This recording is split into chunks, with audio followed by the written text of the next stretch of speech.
Hi friends, today we'll talk about how to fix or how to solve your Google Meet.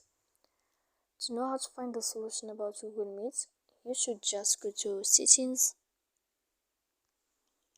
Here in this page we click apps, default apps, app settings.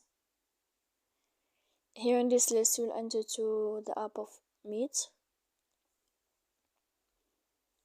You will go to first stop here and you will click OK.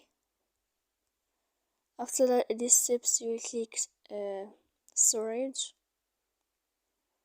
Then we click clear cache, and in the end you can go to airplane mode, you can turn on, and you can wait to turn off your airplane mode again.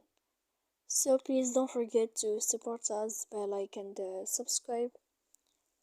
See you next time in another video, and thank you for your attention.